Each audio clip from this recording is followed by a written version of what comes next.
নমস্কার, আমি অভিষেক গুপ্তা। সকলকে ইংরেজি শুভ নববর্ষের প্রীতি শুভেচ্ছা, অভিনন্দন ও ভালোবাসা জানাই। প্রথমে জানাই গণতন্ত্রের চতুর্থ স্তম্ভ তথা সংবাদ মাধ্যম, সেই সংবাদ মাধ্যমের বলো কলকাতা টিভির পরিবারের সকল সদস্যা, প্রশাসন এবং ভারত মাতৃকা এবং দেশবাসীকে ইংরেজি নববর্ষের প্রীতি শুভেচ্ছা অভিনন্দন জানাই। আমি এর আগে দীর্ঘদিন সংবাদ মাধ্যমের সঙ্গে যুক্ত ছিলাম এবং বর্তমানে প্রশাসনের হয়ে কাজ করছি এবং বলো কলকাতা পরিবারের একজন সদস্যও বটে। আমি এই বলো কলকাতা টিভি আগামী 23শে জানুয়ারি চমক আনতে চলেছে।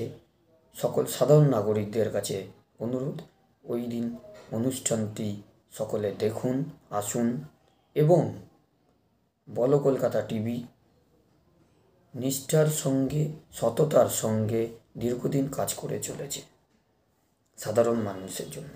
তাই বলো কলকাতা টিভির পরিবারের পাশে আমি আগামী দিনেও আছি, বর্তমানেও আছি, আগামী দিনেও থাকব। তাই সবশেষে সকল সংবাদ মাধ্যম, প্রশাসন, দেশবাসী, দেশমাতৃকাকে আমি ইংরেজি নববর্ষের শুভেচ্ছা অভিনন্দন জানাই। আর সারা বছর সকলের ভালো কাটুক, শান্তিতে থাকুক, শান্তিতে সুখে কাটুক, এটাই আমার অনুরোধ। নমস্কার, শুভ নববর্ষের শুভেচ্ছা।